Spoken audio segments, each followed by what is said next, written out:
Querido amigo internauta, querido companheiro que nos assiste agora aí pelo Facebook, mais tarde nos verá pelo YouTube. Votos de uma boa noite a todos, né? Que a gente possa ter momentos aqui de muita paz, de muita inspiração, para nos ajudar na nossa caminhada, na busca aí do equilíbrio, da serenidade. A nossa oração é que os amigos espirituais possam falar por nós e nos auxiliar.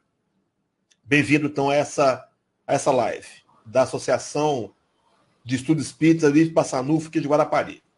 Meus irmãos queridos, a proposta para trabalharmos essa noite será um tema com o título "O Senhor me chamou a trabalhar". É bem verdade que não é um dos temas mais simpáticos, porque a gente às vezes fica fugindo do trabalho. Mas eu quero dizer para os companheiros que uma das ferramentas mais importantes para nos trazer evolução moral, para nos ajudar nessa caminhada em direção a conquistar a felicidade, a performance elevada, será por meio do trabalho. Quero inicialmente explorar essa imagem. Você consegue ver aí que a imagem faz alusão a uma criança sendo conduzida pelas mãos por Jesus. Quem sabe essa criança nos representa ainda muito infantis na escalada evolutiva. O desenho também representa uma ascensão. Observe que a criança sai da casa, do conforto, da acomodação, para enfrentar uma estrada em direção ao alto. E nesse momento da imagem, talvez ela se distraia, como muitos de nós o fazemos, olhando ali uma borboleta, ou quem sabe um inseto qualquer, uma flor, deixando de olhar para frente. E diante dessa atitude infantil, o Senhor sorri. Ele compreende, meu irmão, ele compreende, minha irmã, a nossa limitação, o nosso momento de imperfeição. Talvez sejamos nós que muitas vezes somos rigorosos com a gente mesmo. Mas eu quero então trabalhar para a gente aprofundar nesse enredo. O Senhor me chamou a trabalhar. Vou trazer basicamente 4 passagens. 2 do Evangelho de Jesus. Vou trazer reflexões em cima dessas passagens. E 2 também exaradas pelo Espírito de Verdade. Na verdade, a gente sabe que o Espírito de Verdade, segundo um raciocínio muito linear, apresentado na revista Reformador, de abril de 2011, o nosso companheiro Geraldo Campetti Sobrinho, ele vai apresentar, de um raciocínio linear, como já citei, ser Jesus e o Espírito de Verdade as mesmas pessoas. Mas o texto inicial, João 4, 35, 36, a parte inicial, e o 38. Convoco os companheiros para depois, em casa, fazer a leitura do texto completo. Mas começa assim dizendo: não dizeis vós que ainda há 4 meses até a ceifa?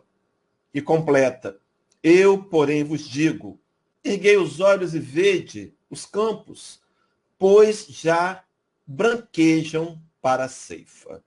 Meus irmãos, a expressão de Jesus, a ceifa aí citada, a palavra é a mesma, mas ela tem 2 significados. A primeira, aquela ceifa, talvez, dos campos de algodão, aonde ainda necessitaria de 4 meses. Mas no segundo momento, Nazareno apresenta para a gente, para levantar os olhos e erguer, olhar de cima, uma visão espiritual, porque os outros campos, os campos do coração, sedentos de amor, já branquejam para a ceifa. Esse erguei os olhos e vede é uma expressão simbólica que vai aparecer, meus irmãos, em vários momentos durante o Novo Testamento. 4 deles aparecem nesse sentido nos evangelhos de Mateus, Marcos e Lucas. E ainda mais 7 vezes no livro de Apocalipse. A expressão erguei os olhos vai aparecer também, no entanto, acompanhada de uma nova reflexão.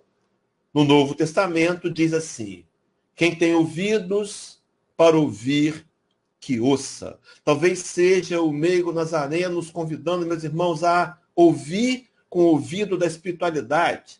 A expressão aparece no Apocalipse, acrescida de quem tem ouvidos para ouvir, que ouça o que o Espírito diz às igrejas.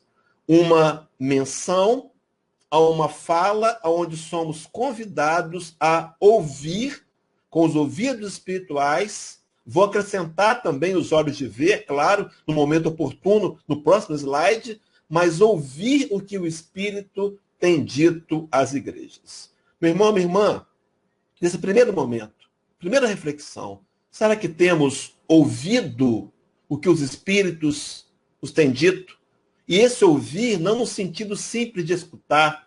Será que temos nos atentado, parado, refletido? Sim, porque depende desse ouvir a proposta dos Espíritos, a nossa paz, o equilíbrio e a felicidade. O texto correlato, apresentado, citado por Jesus, é trazido pelo profeta Ezequiel, capítulo 12, versículo 2, quando o profeta diz assim: Filho do homem, tu que habitas no meio da casa rebelde, que tem olhos para ver e não vê, e tem ouvidos para ouvir e não ouve, porque é casa rebelde. Meus irmãos, talvez seja ainda a nossa infantilidade, a nossa rebeldia, a nossa lamúria, a revolta infeliz do espírito ainda pouco evoluído. É preciso, meus irmãos, nos esforcemos a fim de que construamos em nós, embora encarnados, a visão espiritual. Pois bem, meus irmãos, dito isso, olhos de ver que não vê e ouvidos de ouvir que não ouvem. Quando Nazareno exaltaria a ideia de erguer os olhos aos céus, nos lembramos dessa mesma batida de ideias, uma fala trazida por João Evangelista no livro de Apocalipse, capítulo 2, versículo 4, e também o início do versículo 5, aonde o Nazareno vai falar por meio de João. Quem conhece o livro de Apocalipse vai se recordar que João está exilado na ilha de Patmos, e em alguns momentos ele vai parafrasear Jesus. Ele fala como se ele fosse Jesus. E essa fala do capítulo 4 é uma das mais, capítulo 2, perdão, é uma das mais tristes falas de Jesus. Diz assim o texto: Tenho, porém, contra ti que abandonaste o teu primeiro amor. Meus irmãos, nós abandonamos a Jesus. O próprio João Evangelista, escrevendo o seu evangelho, ele vai falar no capítulo 1, versículo 11, dizendo assim: Veio para o que era seu e os seus não o receberam. A verdade é que o Cristo veio ao seu planeta, do qual ele é governador, e nós lhe fechamos a porta. Preferimos não abrir a porta. Nós abandonamos o nosso primeiro amor. No entanto, na sequência de ideias de Jesus, lembra-te, pois, de onde caíste, arrepende-te e volta à prática das primeiras obras. Meus irmãos, minhas irmãs, o discurso de Jesus sempre foi e sempre será o discurso pelo arrependimento. Arrepender-se é voltar atrás. Arrepender-se é corrigir. Meu irmão, minha irmã, não importa até aqui qual tem sido o nosso nível de seriedade com relação à doutrina espírita. Podemos até ter sido levianos ou então tratado com algum desinteresse, mas é preciso e podemos sim, nos é dado, facultado o direito de recomeçarmos. O principal discurso de Jesus é aquele trazido em Mateus capítulo 4, versículo 17, onde a narrativa de Levi diria assim: Saiu Nazareno por toda a Judéia e por toda a Galiléia, pregando e anunciando, dizendo: Arrependei-vos, porque é chegado o reino dos céus. Não importa qual tem sido nossas posições até aqui. O que importa dizer é que, se nós quisermos, nós podemos daqui para frente fazer com que as coisas se tornem diferentes. E na fala de Jesus, lembra-te, pois, de onde caíste, arrepende-te e volta à prática das primeiras obras. Essa primeira obra e mais principal obra, a obra pela qual estamos encarnados nesse planeta, é trazida por Jesus em Lucas 17, versículo 21, a parte final, onde Nazareno teria nos dito: o reino de Deus está dentro de vós. Meus irmãos e minhas irmãs, estamos encarnados aqui nesse momento da transição planetária, com um conhecimento espírita específico, dilatado do Evangelho do Cristo, na intenção de construir o seu reino em nossos corações. O reino de amor, de fraternidade, o reino de paz. Essa é a proposta. No entanto, voltemos a João capítulo 4, versículo 35. Erguei os olhos e vede. O convite para olhar com os olhos do Espírito. E no prosseguimento da palavra do Senhor, diz assim: o ceifeiro recebe desde já a recompensa e entesoura o seu futuro para a vida eterna. Meus irmãos, quantas vezes na infantilidade do espírito mortal nós fazemos a tarefa em busca de um resultado, quando na verdade o resultado é a própria tarefa. A recompensa, meus irmãos, é a oportunidade que temos de produzir e de servir. Se nós compreendêssemos a importância que tem o trabalho voluntário, a busca pela caridade, nós nos aprimoraríamos nas tarefas e perceberíamos o quanto a tarefa é capaz de mudar os nossos corações. Levando Allan Kardec, inspirado em Paulo Apóstolo, no capítulo 15, Evangelho segundo o Espiritismo, e também em Santo Agostinho, no capítulo 14, elaborar o tema da nossa doutrina: fora da caridade não há salvação. A caridade é a prática do amor, e é através da caridade que nós aprendemos a amar, e a grande recompensa será o aprendizado do amor através do trabalho. Chico Xavier, o venerando, teria deixado uma frase pelo menos curiosa. Ele teria dito que evolução moral é líquida. A frase diz assim: todos evoluem desidratando, seja pelo suor do trabalho ou pelas lágrimas do sofrimento. Meus irmãos, o suor do trabalho, ajudando-nos a olhar os nossos corações, nos perceber e buscar a evolução. Mas a pergunta é: por que então ainda muitos preferimos as lágrimas do sofrimento? Talvez seja a hora, meus irmãos, de começarmos a entender que o convite do Cristo ao trabalho é perene e se repetirá por muitos séculos, até que nós possamos tomar noção e ciência da importância do trabalho. Mas se nós preferirmos, a lágrima baterá à nossa porta. A amiga dor, essa nos convida, muitas vezes, a, de forma involuntária, nos forçar a mudar de atitude e de comportamento. Mas seguindo, para completar o texto, ainda vai dizer-nos assim o capítulo 4, versículo 38.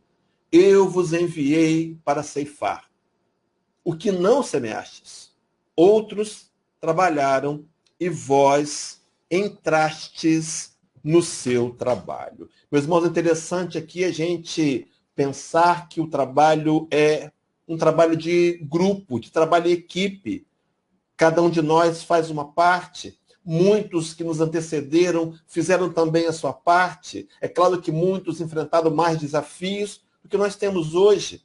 Eu fico pensando que estamos aqui reunidos à distância por meio de uma tecnologia. Eu fico pensando, os companheiros que estão conosco na sala vão se lembrar disso. Há alguns anos atrás, não fazem tanto tempo assim, uma transmissão para acontecer ao vivo, era necessário equipamento de enorme tamanho. Era necessário, lá embaixo, no prédio onde nós estamos falando, ter um caminhão com antenas e cabos esticados. E hoje a tecnologia nos permite estar juntos aqui. Meu irmão, minha irmã, o trabalho, não há um trabalhador melhor do que o outro. Cada um de nós precisa abraçar o seu próprio trabalho. Quando eu me li esse texto, essa fala de Jesus, me lembrei de Paulo de Tarso, escrevendo aos Coríntios, capítulo de número 3, onde Paulo vai trazer aquele momento quando uns começaram a provocar uma divisão e diziam assim: eu sou de Apolo, eu sou de Timóteo, ou eu sou de Erasto, né? Como se os discípulos de Paulo, que pregavam a outros, fizessem facções. Então, Paulo de Tarso, dirimindo o conflito, vai dizer assim: de modo que nem o que planta é alguma coisa, nem o que rega, mas Deus que dá o crescimento e fecha, e cada um receberá o seu galardão segundo o seu próprio trabalho. Meu irmão, minha irmã, não importa qual seja a atividade, a tarefa que você exerce na casa espírita, não é a tarefa que é mais importante, mas como a fazemos. Em nome do amor, em nome de uma compreensão, de trabalharmos ombreados, a fim de que possamos levar a mensagem de Jesus a todos os corações. Então fica desse primeiro texto dos 4 a ser trabalhados, depois eu faço uma junção deles, eu vos enviei a ceifar. A palavra de Jesus, uma das últimas palavras aos seus discípulos, trazidas por Mateus e por Marcos. A primeira de Mateus diz assim: ide, portanto, fazer discípulos de todas as nações. E Marcos, numa outra visão do mesmo momento, vai apresentar assim, o texto abaixo. Ide por todo o mundo e pregai o evangelho a toda criatura. Ceifar, meus irmãos, passa primeiro pelo ide e ensinai e pelo ide e pregai. A missão apresentada por Jesus aos seus primeiros discípulos e que agora é reiterada a cada um de nós, os discípulos da atualidade. Na trilogia de Divaldo Pereira Franco, de Manuel Filomeno de Miranda pelas mãos de Divaldo Pereira Franco, Transição Planetária, Amanhecer de uma Nova Era e Perturbações Espirituais, nós somos chamados de os apóstolos da nova era. Meus irmãos, será que temos abraçado esse apostolado para levar a mensagem de Jesus ao coração dos homens? Diz Emmanuel, num livro chamado Estude Viva, na lição de número 40, que tem como título Socorro Oportuno, que a maior caridade que podemos fazer pela doutrina espírita é a caridade da sua própria divulgação. No entanto, a esses homens que ouviram o ide e ensinar, ide e pregai, Nazareno teria dito em 2 momentos. Primeiro, Lucas 9, 23. Se alguém quer vir após mim, negue-se a si mesmo, tome a cada dia a sua cruz e siga-me. Meus irmãos, minhas irmãs, não fomos iludidos, enganados. Há uma cruz a levar. A cruz pode ser uma cruz pontual, uma cruz representada por uma questão financeira, uma limitação física, mas há uma cruz comum a todos nós, que é a cruz da evolução moral. A nenhum de nós, meus irmãos, e a nenhum discípulo do Senhor foi nos prometido facilidades, mas era que era necessário tomar a cruz. No segundo momento, em Mateus 10, 16, Nazareno nos orientava dizendo: eis que eu vos envio como ovelha para o meio de lobos. Sede, portanto, prudentes como as serpentes e simples como as pombas. Meus irmãos, minhas irmãs, não nos foi oferecida facilidades. Eu vos enviei a ceifar. A sua tarefa, meu irmão, minha irmã, é colaborar com aquilo que você tem de talento, para que uma equipe, um grande grupo de trabalhadores possam levar a mensagem do Cristo aos 4 cantos da Terra e colaborar para transformar o planeta no mundo de paz, no mundo regenerado. O segundo texto a ser trabalhado é o de Mateus 9, de versículo 37 e 38. São 2 textos de Jesus de Nazaré e 2 textos do Espírito de Verdade. Começa assim, dizendo Jesus: disse então aos seus discípulos. Meus irmãos, deixa eu abrir um parênteses importante aqui. Será que nós podemos, em sã consciência, nos adjetivar discípulos? Já pensamos para entender o teor da palavra? Discípulo é aquele que prega o evangelho. Discípulo é aquele que segue orientações de um mestre. Será que de fato temos tido a Jesus por mestre? Na questão 625 de O Livro dos Espíritos, Kardec faz, na minha forma de pensar, a questão central do livro. Kardec perguntou: qual o tipo mais perfeito que Deus tem oferecido ao homem para lhe servir de guia e de modelo? A resposta é Jesus. Apresentado para cada um de nós como sendo guia e modelo da humanidade. E o desafio, meus irmãos, transformá-lo agora. Porque a pergunta está no presente. Qual o tipo mais perfeito que Deus tem oferecido? Oferece agora. Transformá-lo em modelo e guia pessoais. Será que temos feito isso? Será que temos tentado de sinceridade, com luta pessoal, transformá-lo em nosso modelo, nosso guia? Pois bem, voltemos ao texto. Então disse Jesus aos seus discípulos: a seara é realmente grande, mas poucos são os ceifeiros. Meus irmãos, não é de hoje que temos carência de trabalhadores, mas o trabalho continua sendo feito, continuará sendo feito, mas a seara é realmente grande. Lá no livro Fonte Viva, na lição de número 5, Emmanuel vai questionar. O título da lição é Consegues ir? É lá que Emmanuel trabalha. O famoso Vinde a mim de Jesus. Aquele que diz assim, lá em Mateus 11, 28. Vinde a mim, todos vós, que estáis cansados, oprimidos e sobrecarregados, e eu vos aliviarei. É muito comum determos no texto até aqui e esperar do Senhor que a nossa ida nos traga alívio. É verdade, a promessa do Senhor é de alívio. No entanto, o versículo 29, há um contraponto importante. Diz o Senhor: aprendei de mim, que sou manso e humilde de coração, e acharei descanso para vossas almas. Então há um condicionamento. Eu vou até Jesus. Eu recebo dele o alívio, mas eu preciso primeiro aprender do Senhor e trazer o aprendizado para a minha realidade. Porque, na verdade, meus irmãos, não haverá milagres. Não haverá milagres. Haverá resultados da aplicação, da compreensão da lei de Deus. Emmanuel segue dizendo, interpretando esse vinde a mim, diz assim: se é fácil ouvir e repetir o vinde a mim do Senhor, quão difícil é ir até ele. E prossegue: Jesus, o nosso Salvador, estendendo-nos os braços amoráveis e compassivos, estende-nos. Com ele, a vida enriquecer-se-á de valores imperecíveis, e à sombra do seu ensinamento celeste seguiremos. Veja, meus irmãos, pelo trabalho santificante na direção da pátria universal.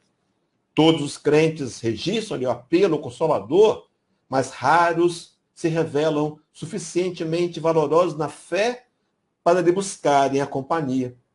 Em suma, é muito doce escutar o vinde a mim. Entretanto, para falar com verdade, já consegues ir? Questionava no Senhor o benfeitor espiritual Emmanuel pela mão de Chico Xavier. Meus irmãos, será que temos nos esforçado para ir até Jesus? Voltemos então a Mateus 9. A seara é realmente grande, mas poucos são os ceifeiros. E diz o Senhor: rogai, pois, ao Senhor da seara que mande ceifeiros para a sua seara. Meu irmão, minha irmã, reflita comigo na sinceridade do seu coração. Quando lemos esse texto, o que pensamos? Pensamos talvez em pedir a Deus que mande trabalhadores, que chegue na porta da Assébia e uma van com um grupo de médios, com mais cantores para ajudar o nosso companheiro Ironil, aplicadores de passe, trabalhadores diversos, educadores da infância. Não, meus irmãos, a oração é para que a gente possa trazer o discípulo que somos, o trabalhador que somos. A seara carece de você. Se você não está trabalhando, meu irmão, é porque você está fazendo muita falta ainda no trabalho do Cristo. O Senhor conta com você. Veja que coisa curiosa. O alvo de Jesus é o seu coração, mas o mecanismo que ele usa é alcançar-nos, para alcançar-nos, será nós próprios, por meio do trabalho que nos compete. Mas voltando para o texto, então, quando eu me lembrei, encontrei a palavra ceifeiros, quero introduzir o primeiro texto do Espírito de Verdade. Capítulo 6, Evangelho segundo o Espiritismo, no seu item 5, diz assim: veio como outrora aos transviados filhos de Israel, trazer-vos a verdade e dissipar as trevas. Escutai-me, meus irmãos, parece que ele está apelando. Meu irmão, minha irmã, é hora de escutar dessa vez, com os ouvidos do Espírito. É hora de percebermos que somos espíritos imortais, transitando pelo mundo das matérias. Não somos daqui, esse mundo não nos pertence, somos apenas estagiários que deveríamos utilizar da matéria para angariar recursos no espírito imortal. Somos apenas de passagem. Será, meu irmão, minha irmã, que temos entendido isso e temos priorizado a busca, os investimentos para conquistar e construir o reino de Deus em nossos corações? Será que entendemos que para dissipar as trevas é preciso buscar o conhecimento? Se você procurar compreender a palavra treva, a origem dela, ela significa também ignorância. Por isso, o Espírito de Verdade, o próprio Nazareno, teria nos dito em João 8,32, e conhecereis a verdade, e a verdade vos libertará. O Espírito da Verdade apela. Escutai-me. E prossegue dizendo, segue na tela. O Espiritismo, como fez antigamente, a minha palavra, tem de lembrar aos incrédulos que acima deles reina a imutável verdade.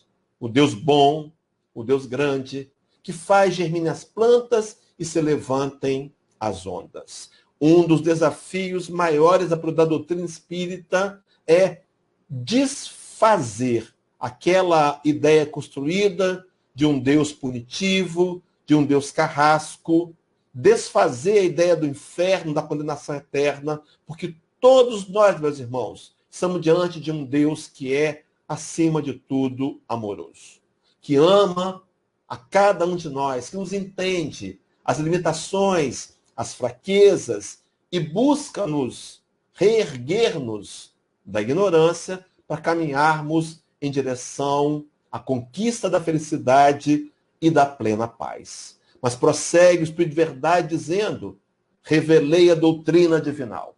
Como um ceifeiro, reuni os feixes em feixes, o bem esparso no seio da humanidade, e disse, vinde a mim, todos vós que sofrei. O mesmo apelo amoroso do Senhor, nos aguardando, meus irmãos, a movimentação, a atitude, ir até ele. Há uma fala de Paulo de Tarso, registrada na carta aos Efésios, capítulo 5, no seu versículo 14, onde Paulo diz assim, levanta-te, ó tu que dormes, desperta-te dentre os mortos, e o Cristo lhe esclarecerá. Quem vai, meus irmãos, inevitavelmente nos esclarecer será o Cristo com suas verdades, mas se nós não nos reerguermos, ir até ele, não conseguiremos o alívio para os nossos sofrimentos. O Espírito de Verdade repete a fala do Senhor, vinde a mim todos vós que sofreis, e prossegue dizendo, sinto-me por demais tomado de compaixão pelas vossas misérias, pela vossa fraqueza imensa, para deixar de estender mão socorredora aos infelizes transviados que, vendo o céu, caem nos abismos do erro. O Senhor, na figura de nos estender as mãos, como aquele menino, como aquela criança do início da palestra, como nós ainda tão infantis, que caímos, meus irmãos, quantas vezes nos mesmos erros. Dia desses eu revia um seminário do Haroldo Dutra Dias. Nesse seminário, o Haroldo contou uma história, que certo trabalhador, certo espírita, teria retornado ao plano espiritual e, chegando ao portal da colônia de origem, ele olhou lá para dentro e enxergou o seu mentor, o seu anjo guardião. E quando o anjo de guarda o viu, abaixou a cabeça e meneou de um lado para o outro. E ele ficou preocupado, mas tomou coragem, adentrou na sua colônia, foi até o benfeitor e disse, o que houve? Eu errei. O benfeitor lhe disse, você errou. Você errou de novo, meu irmão, e no mesmo erro. Não dava para ser pelo menos criativo e errar num outro erro. O Senhor compadece-se de nós, meus irmãos. Mas prossegue o Espírito de Verdade no texto dizendo assim, crede, amai, meditai sobre essas coisas que vos são reveladas. Não mistureis o joio com a boa semente, as utopias com as verdades. Meus irmãos, nós vivenciamos hoje um momento único e especial da nossa caminhada evolutiva. Um momento onde nós podemos conhecer uma doutrina que esclarece, que traz racionalidade e que nos convida, dessa vez, lançarmos mão dessa ferramenta para fazermos avanço moral. Meus irmãos, eu fico pensando, até pouco tempo atrás, em outras encarnações, nós podíamos até ter a sinceridade no coração, mas fazíamos a religião dogmática. No entanto, agora, o convite à racionalidade a lançar mão primeiro para transformar os nossos corações. Claro, queiramos sim, é da missão, transformar corações que estão à nossa volta, mas o primeiro objetivo será transformar o nosso próprio coração. É o relato da questão 132 de O Livro dos Espíritos, quando Kardec pergunta qual é o objetivo da encarnação, e os benfeitores espirituais vão explicar-lhe de que o principal e primeiro objetivo, transformarmos a nós mesmos, caminhar no aperfeiçoamento para a perfeição moral.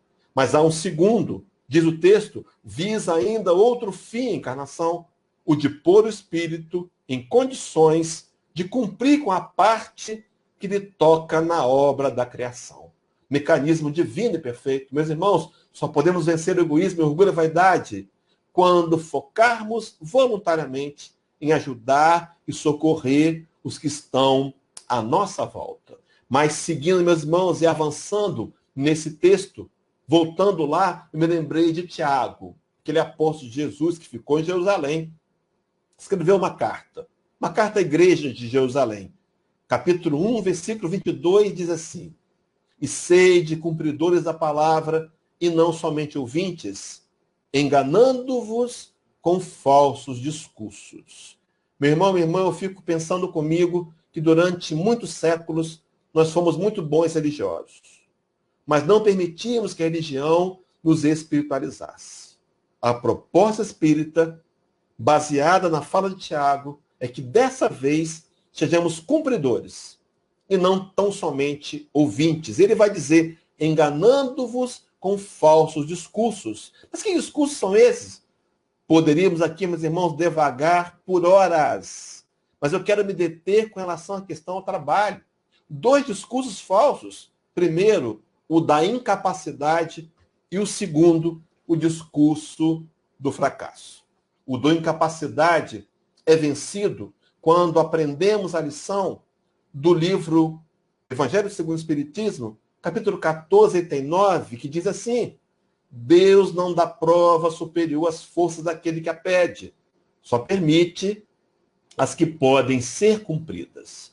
Meu irmão, minha irmã, quero te dizer que se a tarefa está em tuas mãos, porque ela te pertence, não podemos vir com desculpa, dizer, Senhor, eu não sei fazer. Não, se o Senhor nos deu, Ele vai nos preparar. Há um ditado evangélico que diz que Deus não escolhe os capacitados, mas Ele capacita os escolhidos. A tarefa começa com a minha decisão de vencer a minha pseudo-incapacidade e enfrentar com brio e com trabalho, a fim de que eu possa me melhorar a cada dia na mesma tarefa. Mas o segundo falso discurso é aquele do fracasso. E aí vem a fala de Paulo de Tarso, carta aos Romanos, capítulo 8, versículo 37, inserida a fala no Cântico da Vitória. Os copeiros se recordam do Cântico da Vitória? Ele começa assim: se Deus é por nós, quem será contra nós? Se aquele que nem a seu próprio filho poupou, antes o entregou por cada um de nós? Aí Paulo pergunta, como não nos dará ele também todas as coisas? E questiona, quem vai nos separar do amor de Deus? Será a tribulação, o perigo, a espada, a nudez, o materialismo, a sexualidade, a política? E aí vem o versículo 37, que está na tela. Mas em todas essas coisas, somos mais do que vencedores por meio daquele que nos amou. Meus irmãos e minhas irmãs, combatamos o discurso da incapacidade e do fracasso, porque somos mais que vencedores. Interessante pontuar aqui que ser mais que vencedor significa que não lutamos para vencer o outro, lutamos para vencer a nós mesmos. O velho homem, cheio de marcas do passado, que aprendeu a se vingar, que aprendeu a preconceituar, é esse homem que tem que ser vencido, não o outro. Mas o mecanismo para vencer esse velho homem está na tela, por meio daquele que nos amou. Meus irmãos, temos tentado fazer sem Jesus e temos fracassado inúmeras vezes. Em inúmeras encarnações, o império do ego tem prevalecido e não temos conseguido vitórias. No entanto, se acondicionarmos a Jesus, seremos mais do que vencedores, por meio daquele que nos amou. Emmanuel, nessa mesma tocada de ideias para trazer a quarta fala, a segunda do Espírito de Verdade. Palavra de vida eterna, lição 70, pacifiquemos, diz Emmanuel. Não te entregues ao pessimismo em circunstância alguma. Meu irmão, minha irmã, a pandemia está aí. O movimento espírita foi criativo. Rapidamente, elaboramos um projeto e continuamos pregando o evangelho. Quem sabe agora até alcançando mais corações. Mas prossegue dizendo, Emmanuel, tudo pode ser agora diante de ti, aflição e convulsão. Mas olha só, contudo, tranquiliza a vida em torno quanto puderes, porque a paz chegará pelas mãos de Deus. Confiemos no Senhor, meus irmãos, confiemos. Façamos apenas a parte que nos cabe. Não olhemos agora ainda resultados. Simplesmente abracemos o arado e sigamos, sem olhar para trás. O quarto texto, Espírito de Verdade, capítulo de número 20, item 5, título, missão dos espíritos. Prossegue. Aproxima-se o tempo em que se cumprirão as coisas anunciadas para a transformação da humanidade. Meus irmãos, estamos às portas de uma nova era. O progresso avança. A ciência vem evoluindo. A moralidade também a acompanhará.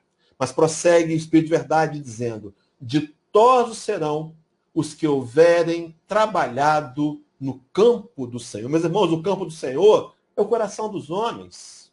Será que temos sido trabalhadores do Cristo para levar consolo e paz ao coração dos homens? Mas é principalmente, meus irmãos, o nosso próprio coração. Não podemos dar o que não temos. É claro que o discurso é muito mais intenso do que a prática da realidade, mas será que temos tentado ser aqueles que perdoam, que compreendem, que toleram, que levam a palavra de consolo, levando primeiro o consolo a nós mesmos?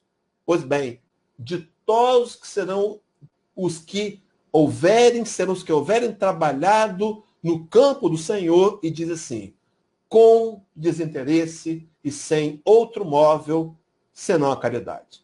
Seus dias de trabalho serão pagos pelo cêntuplo daquilo que tiverem esperado. Trabalhar desinteressadamente. O verdadeiro voluntário, que não espera recompensas, nem retorno, nem elogios, nem ganhos financeiros. Meu irmão, será que temos sido desinteressados? Nesse mesmo capítulo 5, item 5 do capítulo 20, há uma fala do Espírito de Verdade, mais para frente, nesse mesmo item, onde ele vai dizer das características daqueles que seriam reconhecidos por estarem no bom caminho, no caminho correto. E dentre as qualidades das 6 ali apresentadas, vai dizer assim, reconhecê-los-ei pelo número de aflitos que levam socorro. Meu irmão, será que nós temos aproveitado a vida para levar socorro a necessitados? Quantas vezes nos apoiamos em discussões infundadas, em melindres? Paulo de Tarso passou por isso também, e na carta que escreveu à igreja aos Colossenses, ele diz no versículo, meus irmãos, que definitivamente vai nos ajudar a vencer qualquer tipo de atrito, conflito, desentendimentos que nos afastem da tarefa. Paulo dizia assim aos cristãos de Colossos, tudo quanto fizerdes, fazei-o de todo o coração, como para o Senhor e não para os homens, ciente de que receberei do Senhor a recompensa da herança. O Cristo Senhor é que estáis servindo. É a Cristo, meus irmãos, o nosso mestre maior nos convoca, nos convida a trabalhar. Mas seguindo para o complemento da quarta fala, essa, a segunda Espírito de Verdade, diz assim o capítulo 20, item 5. De todos os que hajam dito a seus irmãos, trabalhemos juntos e unamos nossos esforços a fim de que o Senhor, ao chegar, encontre acabada a obra. Meus irmãos, o convite daqueles que já compreendem. Precisamos trabalhar juntos, sem medir esforços, sem medir, sem achar que somos melhores que os outros. Não há tarefa espírita mais importante do que nenhuma outra. Todas elas são necessárias e se complementam. É claro que há algumas funções que estão mais em evidência, mas nem por isso são mais importantes. Imaginemos se todos fôssemos palestrantes, se todos fôssemos médiuns ou cantores, aplicadores de passe, quem faria o restante do trabalho? Cada um de nós está na função que precisa estar. E nenhuma delas é mais importante. Mais importante talvez seja a maneira com a qual eu a executo. Trabalhando unido. Meus irmãos, olha a fala do benfeitor espiritual. Nos encontramos unidos para construir a obra. E conclui dizendo o Espírito de Verdade. Porque o Senhor lhes dirá, escuta, meu irmão, vinde a mim, vós que sois servidores. Vós que soubestes impor silêncio aos vossos ciúmes e às vossas discórdias, a fim de que daí não viesse dano para a obra. E fecha dizendo, Deus procede, nesse momento, o censo dos seus servidores fiéis e marcou com o dedo aqueles cujo devotamento é apenas aparente, a fim de que não usurpem o salário dos servidores animosos. Meu irmão, o que é um servidor animoso? Cheio de ânimo, corajoso, forte, valoroso. Será, meu irmão, que eu posso me considerar discípulo de Jesus? Será que eu posso me considerar um trabalhador animoso? Quando encontrei esse animoso, eu me lembrei de São Bento, final do Livro dos Médiuns, capítulo 31, Dissertações Espíritas, diz assim, é bela e santa a vossa doutrina. O primeiro marco está plantado e plantado solidamente. Agora, só tendes a caminhar. O primeiro marco, meus irmãos, uma reverência aqui a Allan Kardec, que fez a doutrina, que a codificou de forma esplendorosa, mas segue dizendo o Espírito de Verdade. Perdão, São Bento, a estrada que vos está aberta é grande e majestosa. Feliz daquele que chega ao porto, mas para isso, cumpre, não abrace a doutrina friamente. Meus irmãos, nós temos feito uma espécie de espiritismo social. Teólogos modernos têm chamado de igrejismo. Frequentamos um recinto, com corações que creem como nós cremos, repetimos os mesmos erros do passado. Nos tornamos simplesmente religiosos. Esquecemos de transformar a religião, a doutrina, em ferramenta de progresso moral. Mas, para concluir, diz ainda o Espírito São Bento, é preciso fazê-lo com ardor. E esse ardor será duplicado, porquanto Deus está convosco sempre que fazeis o bem. Trabalhar, meu irmão, com esse entusiasmo, com essa vontade de servir. E o Espírito de Verdade conclui, para terminar o quarto bloco, a quarta fala, e fazer a conclusão, diz assim, pois aos que não recuarem diante de suas tarefas, é que ele vai confiar os postos mais difíceis na obra da regeneração pelo Espiritismo. Meus irmãos, o ciclo virtuoso do trabalho.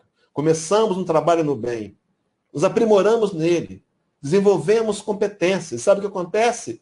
Novas e maiores oportunidades de trabalho nos surgem. É essa a proposta. Por isso, fora da caridade, não há salvação. Meu irmão, minha irmã, deixa eu questionar você mais uma vez. Será que o que temos dito quando somos convidados à tarefa? Desculpas? Enganamos a nós mesmos? Porque o assunto trabalho dá menos audiência, menos visibilidade do que o assunto perdão e outros tantos. Porque nós queremos, talvez, nos enganar de novo? Não, é preciso compreender que o trabalho vai adiante. Quero começar a concluir com duas falas paralelas de Emmanuel. A primeira delas no livro Fonte Viva, lição 17. E a segunda, Palavra de Vida Eterna, lição 51. Meu irmão, escuta com o coração o convite do benfeitor espiritual Emmanuel. Diz assim: os homens esperam por Jesus e Jesus espera igualmente pelos homens. Ninguém acredite que o mundo se redima sem almas redimidas. A força de trabalho, os ceifeiros que virão, somos nós, meus irmãos, se aceitarmos o convite. No entanto, se mais uma vez declinarmos ao convite, quem nos baterá à porta será a amiga dor. Mas segue Emmanuel dizendo: o mestre, para estender a sublimidade do seu programa salvador, pede braços humanos que o realizem e intensifiquem. Ide pregai, eis que vos mando, resplandeça a vossa luz diante dos homens. A seara é realmente grande, mas poucos são ceifeiros. Semelhantes afirmativas do Senhor provam a importância por ele atribuída à contribuição humana. Amemos e trabalhemos, purificando e servindo sempre. Onde estiver um seguidor do Evangelho, aí se encontra o mensageiro do amigo celestial para a obra incessante do bem. Cristianismo significa Cristo e nós. O trabalho incessante do bem. O paralelo, lição 51, Emmanuel vai fazer um comentário sobre a parábola do semeador. E ele vai dizer que há homens calhaus, há homens espinheiros, falando do solo com o qual recebemos a semente. Mas ele diz com muita alegria, dizendo assim: mas nos surpreendemos também com alegria em encontrar homens searas. Meu irmão, avalie em 6 qualidades se você é um homem seara. Aqueles que, reunindo consigo o solo do caráter reto, a água pura dos sentimentos nobres, o adubo da abnegação, a charrua do esforço próprio e o suor do trabalho constante, guarde trabalho constante. E diz assim para concluir: sabem esses homens albergar as sementes divinas do conhecimento superior, produzindo colheitas do bem para os semelhantes. Reparemos a vasta paisagem que nos rodeia através da meditação e com facilidade, por nossa atitude perante os outros, reconheceremos de pronto que espécie de terreno estamos sendo nós. Meus irmãos, a mensagem do Cristo, na vertente espírita, tem caído em nossos corações. Como ela tem brotado? Que tipo de homens temos sido? Será que ela tem nos transformado em alguém melhor?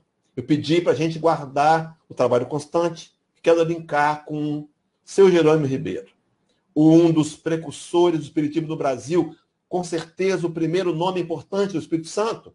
Ele tem uma frase que diz assim: trabalho constante nos dá força permanente. Meus irmãos, se nós queremos permanecer na luta, na lida, sem lançar mão do arado, olhar para trás, é preciso buscarmos ao trabalho.